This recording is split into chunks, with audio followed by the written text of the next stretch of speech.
أحسن عملا وهو العزيز الغفور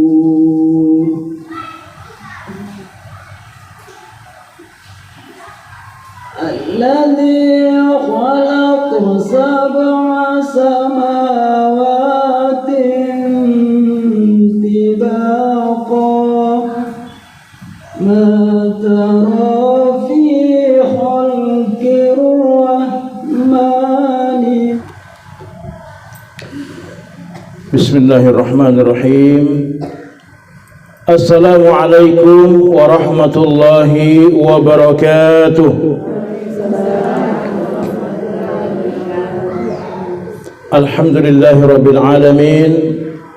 Wassalatu wassalamu ala ashrafil anbiya'i wal mursalin wa ala alihi wa ashabihi ajma'in, amma ba'd. Faqala Allah ta'ala fi kitabihil karim wa huwa asdaqul qailin, a'udzu billahi minasy syaithanir rajim, alladzi khalaqal mauta wal hayata liyabluwakum ayyukum ahsanu amala wa huwal azizul ghafur. Wa qala aidan, faman kana yarju liqa'a rabbih falyamal 'amalan salihan wa la yusyrik bi'ibadati rabbih ahada. Shadaqallahul azim wa sadaqan nabiyyu rasuluhul karim. Ibu sekalian, jamaah majelis ta'lim Masjid Babul Jannah yang insyaallah dirahmati Allah Subhanahu wa taala. Mudah-mudahan hari ini dalam keadaan sehat walafiat Ibu ya.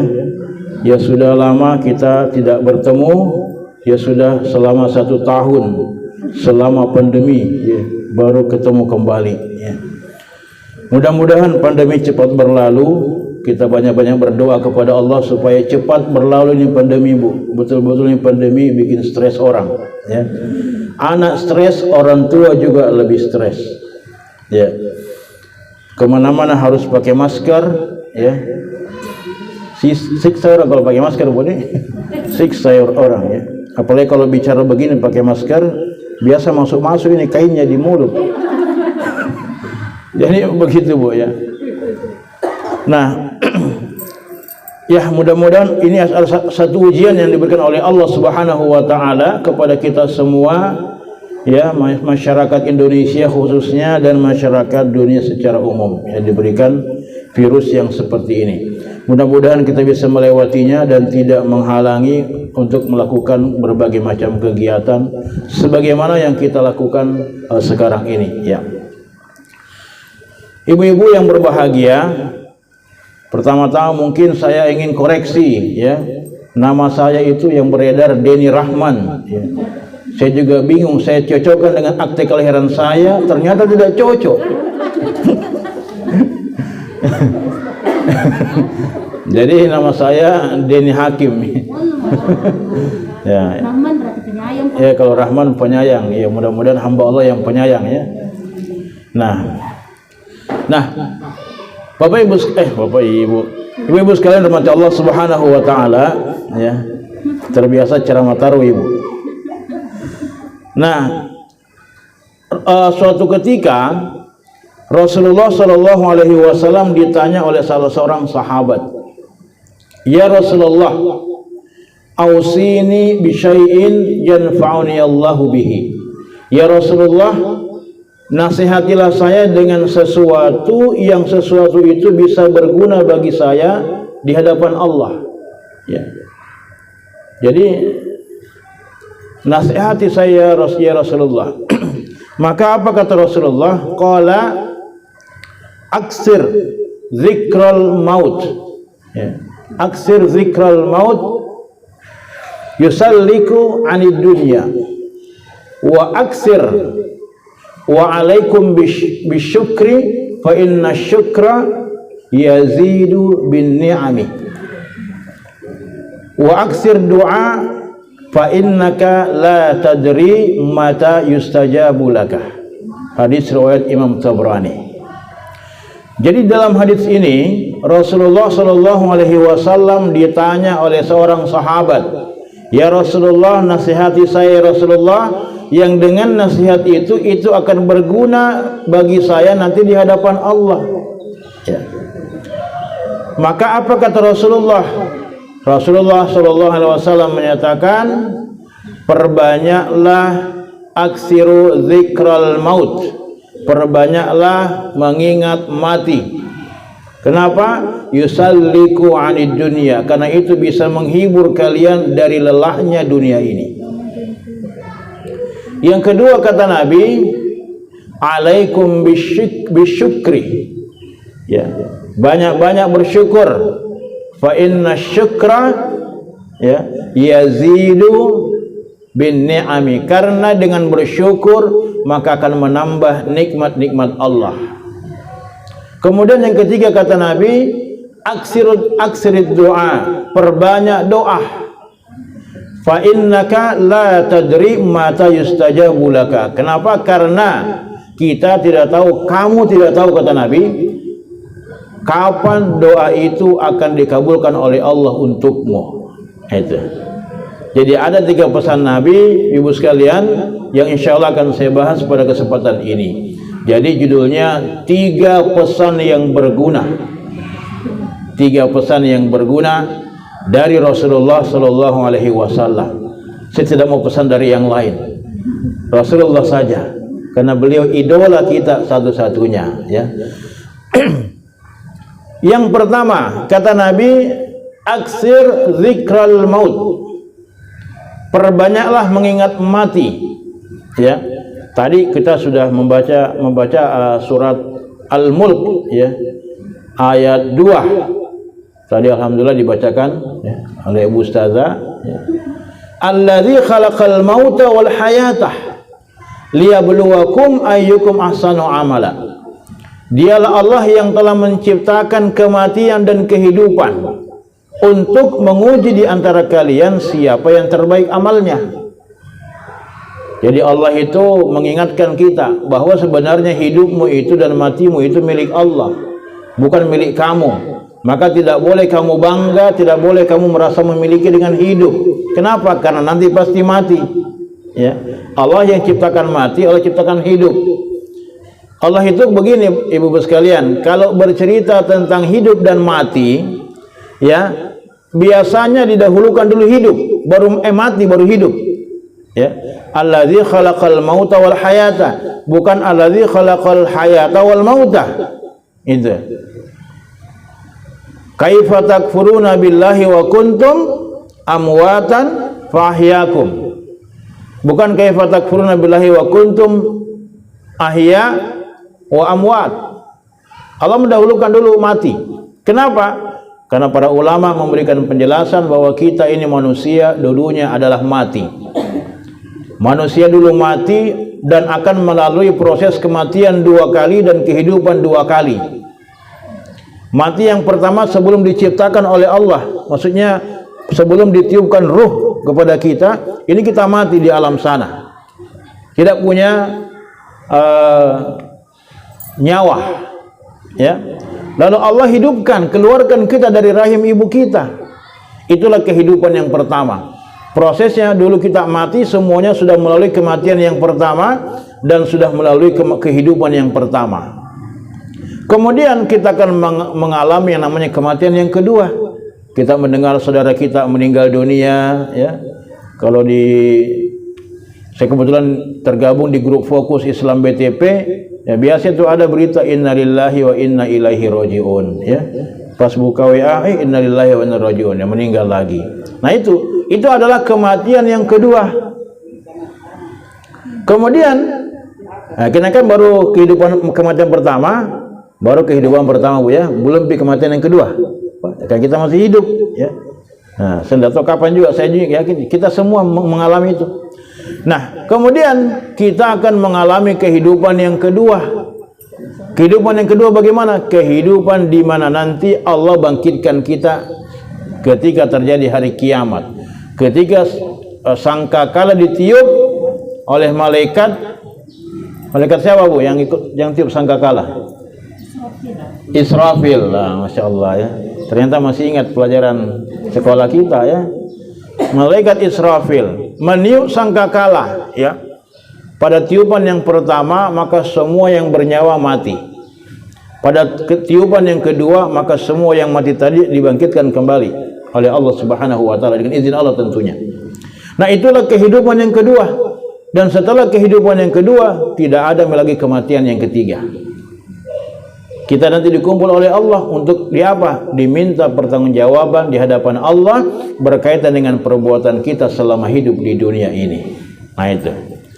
Maka dengan hal seperti ini Nabi mengatakan aksir zikral maut, perbanyaklah kalian mengingat-ingat mati. Kenapa? Yusalliku 'anid dunya, karena dengan banyak mengingat mati maka itu akan menghibur diri kalian dari lelahnya kehidupan dunia ini. Kan kita ini kadang-kadang ibu ya, kesana kemari kita cari uang ya, kita kan disusahi dengan cari uang untuk bisa hidup di dunia ini kan. Kan untuk bisa bertahan hidup kita harus bekerja, ya. Kita harus bekerja menjadi apa saja, ya.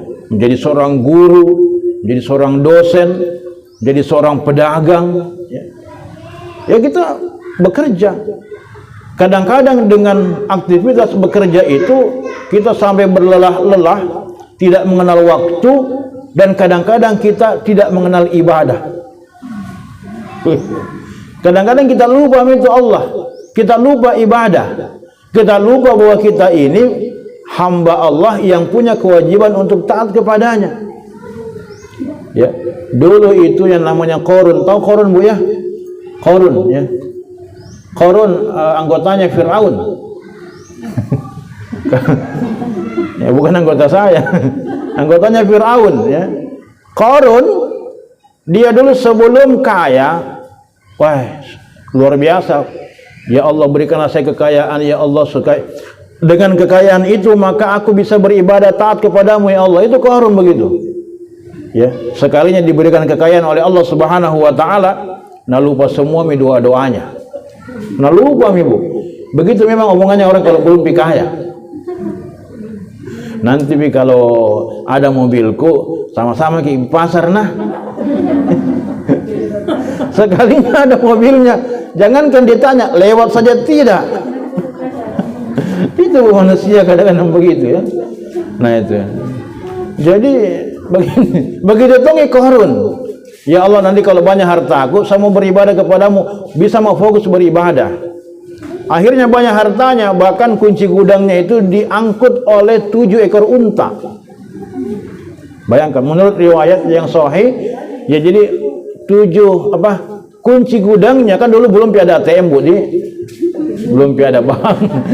Kan kalau sekarang biar Tommy banyak uang triliunan rupiah, dah hanya dengan kartu kecil ATM bisa kita tarik. Berapa yang kita mau kita tarik, meskipun ada batasnya kan. Nah kita tarik. Kalau dulu belum ada ATM, jadi dulu itu pakai kunci gudang, ada gudang-gudang perhiasan, uang apa segala macam, emas, perak dan sebagainya. Ya, Qarun ya punya banyak gudang dan kunci gudangnya itu diangkut oleh 7 ekor unta. Bayangkan berapa banyak itu kekayaannya Qarun. 1 ekor unta tidak mungkin ada 10 kuncinya, ya kan? Kalau penuh itu 1 ekor unta dengan kunci gudang, berapa gudang itu yang dia muat? 1 ekor unta itu lebih 100 gudang. Ya, bisa mungkin sampai 500 kunci itu 1 ekor unta. Ya, unta itu kan bisa mengangkut orang dewasa sampai 2 orang biasanya. Bahkan biasa mengangkut beban berat. Bayangkan kunci gudangnya itu. Apalagi kalau 7 ekor unta. Berapa ribu dia punya gudang itu Qarun ya. Luar biasa. Sekalinya setelah dia kaya, diminta taat kepada Allah oleh Nabi Musa alaihissalam, akhirnya apa? Tidak mau, dia lupa. Dia mengatakan tidak ada di sini peran Allah dalam mendapatkan harta saya. Itu betul-betul ini Qarun. Akhirnya apa? Allah menenggelamkan hartanya beserta dirinya. Nah itu. Karena tidak mau beribadah taat kepada Allah. Kenapa tadi? Karena tadi harta.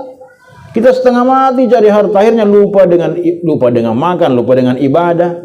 Nah, maka Nabi mengingatkan kita, aksir zikral maut, perbanyak ingat mati. Bahwa hartamu itu tidak selamanya kamu punya. Tidak selamanya ada di tanganmu. Ya. Kadang-kadang ya ada yang menelpon, ya, Pak, saya mau beli anuta ini. Oh ya, sudah deal. Sekalinya apa? 5 menit kemudian, Pak, tabe ada yang aku dapat. Itu rezeki itu. Kalau belum meskipun sudah ada di hadapan kita, sudah ada di telepon, itu belum menjadi milik kita. Kadang-kadang bisa lepas begitu saja. Gitu kan begitu. Nah kadang-kadang kita ini dengan sibuknya mencari dunia, mencari kehidupan dunia, kita lupakan semua ketaatan kepada Allah. Nabi mengatakan aksiru zikral maut, ya, perbanyak mengingat Allah, mengingat kematian. Karena itu bisa menghibur kalian dari lelahnya mencari dunia ini. Ya, kalau orang sudah ingat dengan kematian, insya Allah dia lupakan itu semua yang dia miliki. Kenapa? Karena dia sadari, kamu jangan mati nanti ini. Ya, kalau saya mati, apa yang saya bawa? Nah, hartaku tidak mungkin saya bawa. Ya, Allah Subhanahu Wa Taala menyatakan dalam Al-Quran, di dalam surat Al-Kahfi ayat 110 dikatakan, faman kana yarju liqa rabbih falyamal amalan salihah. Ya. Barang siapa yang ingin berharap berjumpa dengan Tuhannya, falyamal amalan salihah, maka persiapkanlah dengan amal soleh. Itu kita semua akan kembali kepada Allah. Kita kembali kepada Allah, apa yang kita bawa? Amal soleh, bukan harta kita. Amal soleh kita yang kita bawa. Kalaupun kita punya harta, apa yang kita sudah keluarkan dari harta itu untuk kehidupan dunia ini? Apakah kita membantu orang lain, ya, kita memberikan sedekah, kita berzakat dan seterusnya, ya, dengan harta yang kita miliki, atau kita tidak melakukan itu semua? Kita hanya menikmatinya saya sendiri. Ya, maka ketika kita banyak mengingat kematian, maka insya Allah kita akan senantiasa taat kepada Allah Subhanahu Wa Taala. Ya, itu yang pertama, Ibu, aksir zikral maut. Ya, nah, kemudian pesan Nabi yang kedua, alaikum bisyukri. Ya, hendaklah kamu bersyukur.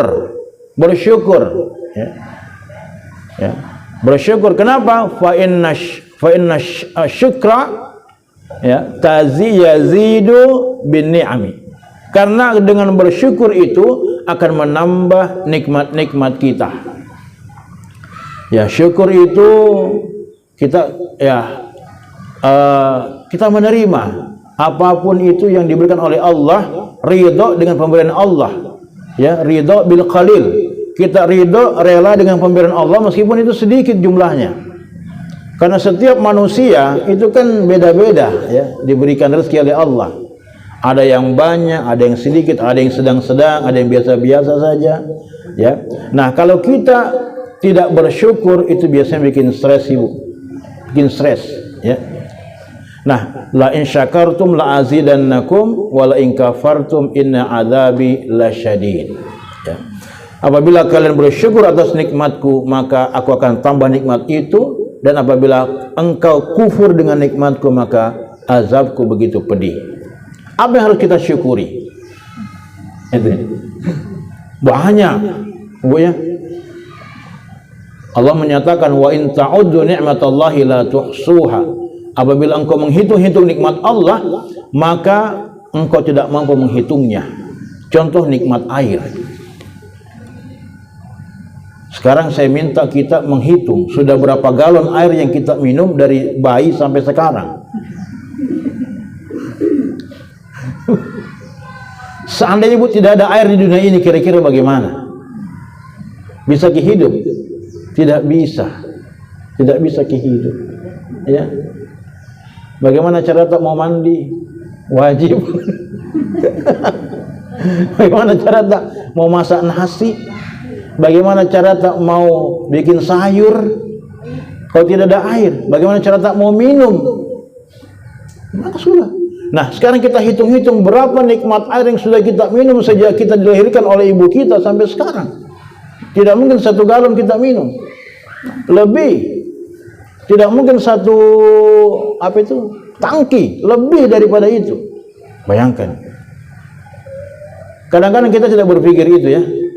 kita anggap itu sesuatu yang biasa saja. Biasa-biasa. Sudah berapa butir nasi yang kita makan sampai sekarang, Ibu? Sejak kita bisa makan nasi. Sudah berapa kue yang kita makan? Banyak sekali, Bu. Sudah berapa baju yang kita pakai? Dari dulu sampai sekarang, berapa kali kita ganti pakaian? Berapa kali kita ganti kudung kita, jilbab kita, ya? Sudah berapa kali kita ini diberikan kesehatan oleh Allah? Apa yang lebih banyak, sakit atau sehat tak? Lebih banyak kira-kira mana, Bu? Sehat atau sakitnya? Sehatnya lebih banyak, Bu. Sehat lebih banyak. Wah, luar biasa ini.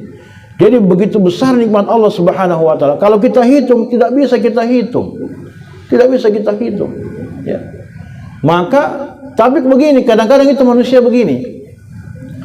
Allah kan dalam Al-Quran menyatakan begini, wala nabluwannakum bi syai'in minal khauf wal ju' wa naqsi minal amwali wal anfusi was samarat wa basyiris sabirin. Begitu kan? Dan sungguh kami akan menguji kalian dengan sedikit ketakutan, kelaparan, kekurangan harta, kekurangan jiwa, kekurangan buah-buahan. Ya, wa basyiris sabirin, berikanlah kabar gembira kepada yang mau bersabar, ya. Nah, di situ Allah mengatakan wala nabluwannakum bi syai'in. Sungguh kami akan menguji kalian dengan sedikit, ya, sedikit ketakutan, kelaparan, kekurangan harta, kekurangan jiwa dan meninggal di antara kalian, kekurangan buah-buahan, ya. Jadi kita stressing, Allah memberikan ujian kepada kita sebenarnya sedikit, Ibu. Sedikit ujiannya itu. Wala nabluwannakum bi syai'in. Sungguh kami akan menguji kalian dengan sedikit, ya. Artinya apa? Lebih banyak nikmat yang diberikan oleh Allah Subhanahu wa taala kepada kita dibandingkan ujiannya Allah. Ya. Kira-kira betul apa yang saya bilang begini? Lebih banyak nikmat Allah yang kita dapatkan dibandingkan ujian Allah. Tapi kadang-kadang dengan ujian yang sedikit itu kita justru banyak stres dengan ujian itu, ya. Kasih, Bu. Belum Pak mau minum, insyaallah nanti. Sampai aus-aus. Iya, ya, terima kasih banyak, Ibu, ya. Masya Allah, barakallahu fiik, mudah-mudahan berkah, ya, Bu, ya. Ya, jadi berapa banyak ujian, banyak sekali nikmat dibandingkan ujian, tapi kadang-kadang kita tidak bersyukur. Contoh, sering contohkan begini, kita kan pernah pasti pernah pegang uang 1 juta, Bu, ya. Ya, taruhlah kalau 10 juta kebanyakan, taruhlah 1 juta rupiah, Ibu. Kita punya uang 1 juta rupiah, hilang 100.000, ya. Sisanya 900.000. Lebih banyak yang tinggal dibandingkan yang hilang, Budi. Tapi mana yang lebih banyak kita pikirkan, yang hilang atau yang tinggal? Yang hilang. Padahal masih banyak 900.000, lebih banyak yang tinggal. Nah, kita lebih banyak pikir yang hilang. Kadang-kadang ini kita diberikan nikmat lebih besar oleh Allah, kita tidak menyadari bahwa kita memiliki, yang kita pikirkan yang sudah hilang, padahal lebih banyak yang tinggal. Stres, wah gara-gara kau ini hilang uangku 100.000, ya. Ada orang datang, oh, malam itu gara-gara kau tadi, macam-macam kita salahkan orang. Sekalinya apa? Ada orang kasih uang 100.000, bukannya bersyukur, apa nak bilang? Coba tadi tidak hilang 100.000 uangku, 1,1 uangku sekarang. Begitu. Manusia begitu, ya, tidak bersyukur itu. Padahal Allah mengembalikan uangnya, kan begitu. Cuman karena pikiran tak terlalu rakus, serakah, ya, kita katakan, wah kenapa hilang tadi itu 100, sana tidak hilang 1,1 nih. Untung lebih banyak keuntungan yang dia pikir, karena mungkin pedagang. Lebih banyak keuntungannya yang ingin didapatkan, begitu, ya. Nah, Allah berikan ujian sedikit, dibandingkan nikmat, ya. Ya, contoh, ya, sakit lebih banyak mana Bu? Sakit atau sehat? Lebih banyak sehat Ibu, ya. Saya ini kemarin kebetulan saya selama lebih 2 bulan saya sakit Ibu. Kebetulan saya ke daerah, dan di daerah saya kena sakit, penyakit. Kan kemarin 2 bulan lalu Bu, ya, kita panggil saya Bu Haji untuk ceramah. Saya di kampung itu. Kebetulan ada kegiatan di kampung, daerah di Sidrap. Kemudian saya ke Bone lagi si acara. Dari situ saya sakit, tidak bisa pulang. Ya. Saya sakit 2 bulan, saya terkapar di tempat tidur. Lebih 2 bulan, hampir 6 minggu, 7 minggu, 8 minggu saya tidak sholat Jumat. Ini, bayangkan itu, tidak bisa bangun Bu. Nah, jadi kalau kita pikir, kalau kita terlalu stres dengan penyakit itu, wah kenapa saya dikasih sakit begini, kenapa saya dikasih, memang sakit sekali. Ya, bagi yang pernah rasakan Ibu, ya, sakit sekali. Bahkan orang bilang itu lebih bagus mati daripada kena penyakit begitu. Ya, memang sakit sekali. Ya. Tapi itulah ujian dari Allah Subhanahu wa Ta'ala. Ternyata, ya, saya diberikan Allah hidup selama lebih 40 tahun ini, cuma dikasih sakit 2 bulan saja yang sangat parah ini. Kemudian gigi pada rontok juga. Ya, gigi pada rontok semua ini. Ya sudah sekitar 40 lebih, ya gigi normal-normal, tapi sekarang sudah pada rontok mulai satu-satu, mulai goyang. Tapi ya alhamdulillah, ya masih bisa mengunyah makanan Ibu. Saya makan jangan di kuita ini. Jadi begitu. Nah, kadang-kadang begini. Ketika kita diberikan ujian oleh Allah Subhanahu wa Ta'ala, kita lebih banyak terfokus dengan ujian itu. Maksudnya, kenapa saya begini, kenapa begini, kan? Tanpa kita sadari, Allah masih berikan sesuatu yang ada pada kita. Begitu.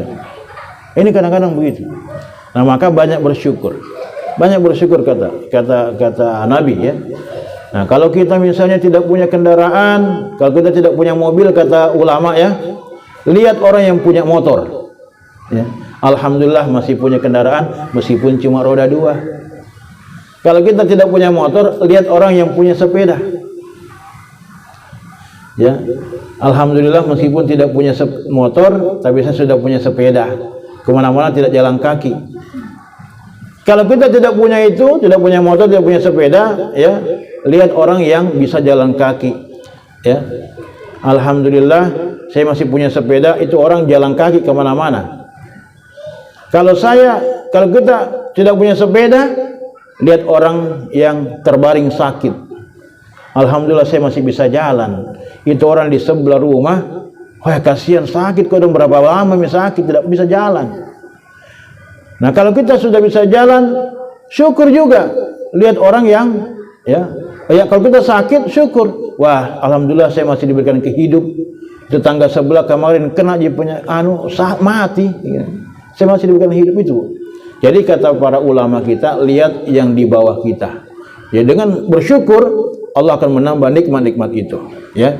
Nah, apalagi yang perlu kita syukuri, ya, keluarga kita. Kalau kita bersyukur dengan keluarga kita, ya maka kita bina keluarga kita dengan Islam, kan gitu.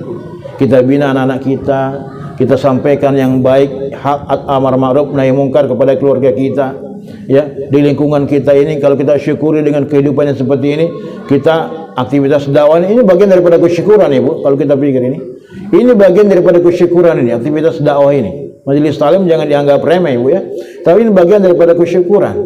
Kenapa? Karena kita berupaya mengajak kebaikan kepada semua ibu-ibu yang ada di sini. Ya, begitu. Man sanna sunnatan hasanatan falahu ajruhu wa ajru man amila ba'dahu. Barang siapa yang mempelopori satu kebaikan dalam Islam, maka dia mendapat pahala dan pahala orang yang mengikutinya. Wala yanqis min ujurihim syai'a, tanpa mengurangi pahala orang tersebut. Gitu. Jadi misalnya kita ini yang pelopornya di sini majelis taklim, bikin majelis taklim kegiatan ceramah seperti ini, insyaallah akan, kalau sebanyak berapa orang yang banyak datang, maka kita dapat pahala semuanya yang merintis, ya, tanpa mengurangi pahala yang datang. Dapat semua pahala ini Bu Haji ini. Siapa-siapa yang mempelopori. Nah, tapi sebaliknya, wa man sanna sunnatan sayyi'atan falahu wizruha. Barang siapa yang mempelopori satu keburukan, maka dia dapat dosa, wa wizru man amila ba'dahu, dan dosa dari orang yang mengikutinya. Jadi kalau kita ajari orang cara apa? Cara menggosip. Kita ajari orang cara menggosip. Jadi begini kalau ya. Nah, kalau diikuti oleh orang, Ibu, kita dapat dosa, dia dapat dosa, kita dapat dosanya dia. Ya, tanpa mengurangi dosanya dia. Begitu. Itu terus menerus. Ya, kalau dia mengajarkan lagi kepada orang lain, dia dapat dosa, kita pun dapat dosa karena kita ajarkan kepada dia. Ya, terus menerus. Ya, itu namanya, Bu, multi level dosa. Kalau tadi multi level pahala kan. Nah, ini multi level dosa itu. Nah, siapa yang mau dapat multi level dosa? Nah, kita sendiri yang pikir-pikir, Ibu, kira-kira mau dapat yang mana ya. Jadi syukur ya. Kemudian yang ketiga pesan Rasulullah SAW ya. Aksir ad-du'a, perbanyaklah berdoa ya. Perbanyak berdoa kepada Allah. Kenapa? Fa innaka la tadri, karena engkau tidak mengetahui mata yustajabu laka, kapan Allah akan mengabulkan doamu itu. Kalau kita dapat banyak masalah, Ibu, maka banyak-banyak berdoa supaya Allah selesaikan masalah kita. Tapi tentu ada syarat-syaratnya supaya doa kita terkabul. Dalam surat Al-Baqarah 186 kalau tidak salah, 185 186 ya. 186 bisa dicek kembali. Allah berfirman, wa idza sa'alaka ibadi anni fa inni qarib ujibu da'watid da'i idza da'an falyastajibu li wal yu'minu bi la'allahum yarshudun. Wa idza sa'alaka ibadi, apabila hambaku bertanya tentang aku, anni fa inni qarib, maka sesungguhnya aku ini dekat, kata Allah. Jadi kalau kita banyak bertanya, minta kepada Allah, maka sesungguhnya Allah itu dekat. Ada orang bertanya, mana Allah? Allah dekat. Ya. Ujibu da'watad da'i idza da'an. Dan Allah, aku akan mengabulkan permohonan orang yang bermohon kepadaku. Kalau mereka mau bermohon, Allah kabulkan itu. Akan tetapi ada syaratnya. Dua syaratnya.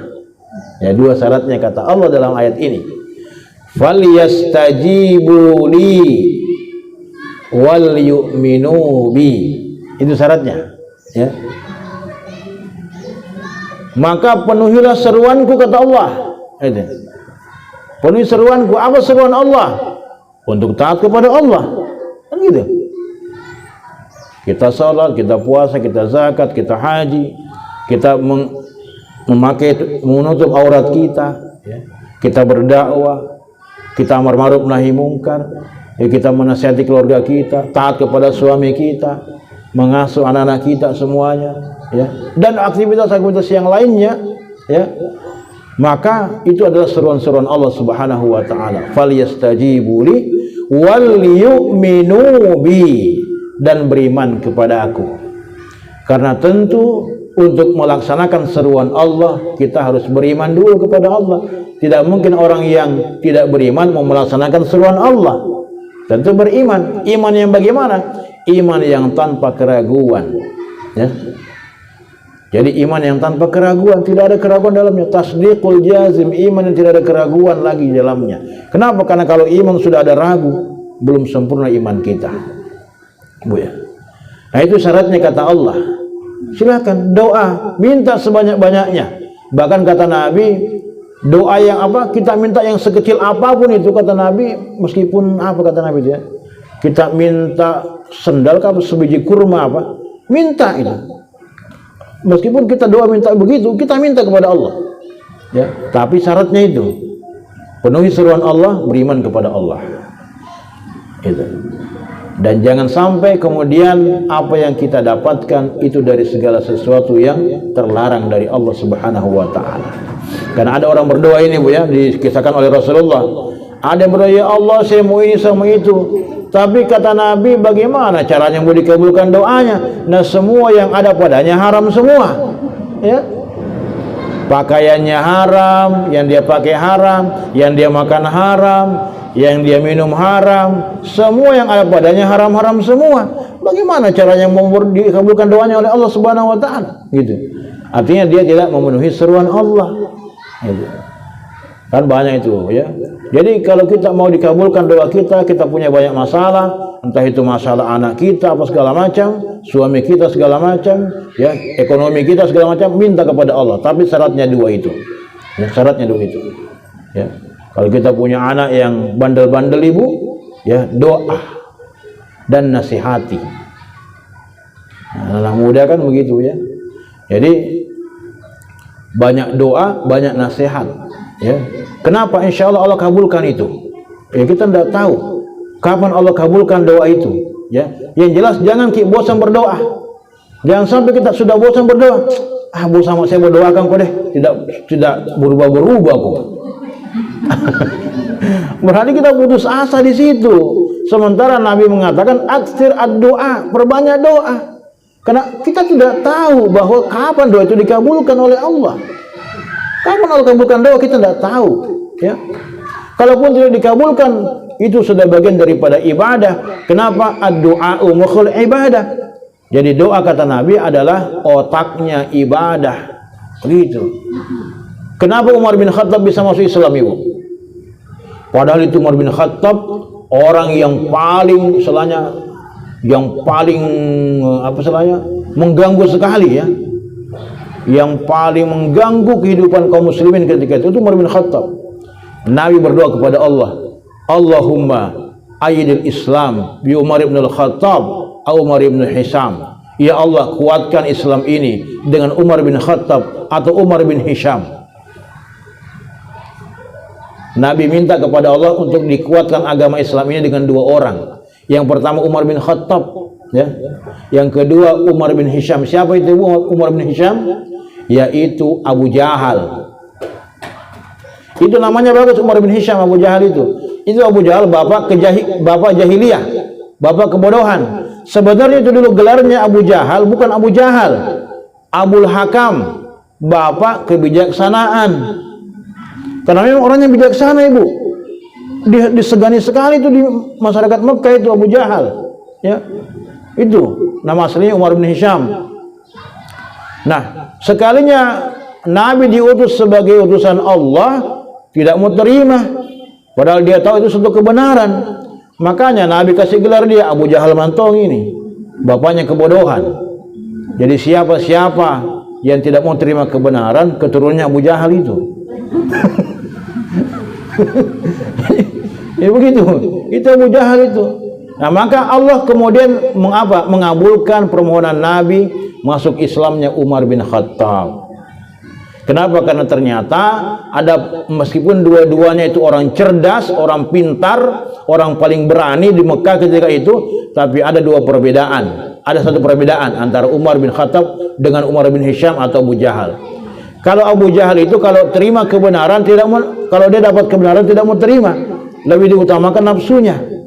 Nah, kalau Umar bin Khattab dia dapatkan kebenaran, dia terima, kalau masuk di akalnya dia terima, Bu. Nah, hati nuraninya ya dia timbul. Makanya kenapa Umar bin Khattab ketika dia masuk Islam kan prosesnya kan luar biasa, Bu ya. Itu dia di rumahnya adiknya Fatimah binti Khattab ya, yang tadinya dia mau membunuh Rasulullah. Di tengah jalan dia ketemu sama orang, mau kemana Umar? Saya mau bunuh itu Muhammad, kurang ajar itu Muhammad itu, sudah mengganggu kehidupan ketenangan masyarakat Mekah, masyarakat di kampung kita ini. Umar, kau tidak tahu kau mau bunuh Muhammad, sementara adikmu sudah masuk Islam. Gestok begitu. Akhirnya kembali ke rumahnya adiknya, belok ya. Ternyata adiknya itu sedang belajar Islam kepada sahabat. Ya. Nah, ketika itu Umar masuk ke kedua, buka ini pintu. Nah, betul kau sudah masuk Islam? Betul. Akhirnya ditempelin adiknya. Ya, singkat cerita adiknya kemudian protes. Umar langsung tertegun. Tidak biasanya adik saya ini melawan. Ya, akhirnya dia temukan ada lembaran-lembaran Al-Quran. Apa yang saya lihat? Dia baca surat Toha ayat 1 sampai 19. Di situ beliau kemudian luar biasa. Ya, takjub dengan ayat itu. Ini bukan ayat sembarangan, bukan buatan manusia ini. Ternyata selama ini Umar mendapat informasi salah tentang Islam. Setelah dia dapat sendiri, wah ternyata begini Islam. Akhirnya, tunjukkan saya di mana Muhammad. Mau ke apa? Saya tidak akan celakai. Sampai di sana masuk Islam, bertakbir semua sahabat. Sampai takbirnya itu didengar oleh seluruh kota Mekah ketika itu. Luar biasa itu. Jadi begitu Bu ya. Jadi itu banyak doa. Kita tidak tahu kapan doa itu dikabulkan. Pokoknya doa mikir saja dan syaratnya kita harus penuhi. Itu Bu ya. Nah ini kira-kira Ibu ya yang bisa saya sampaikan 3 pesan Rasulullah Sallallahu Alaihi Wasallam. Yang pertama, kalau bisa saya simpulkan, yang pertama adalah banyak-banyak aksir apa Bu tadi? Banyak-banyak mengingat kematian. Yang kedua, banyak-banyak bersyukur, dan yang ketiga, banyak-banyak berdoa. Ya, mudah-mudahan 3 hal ini bisa menjadi solusi dalam kehidupan kita.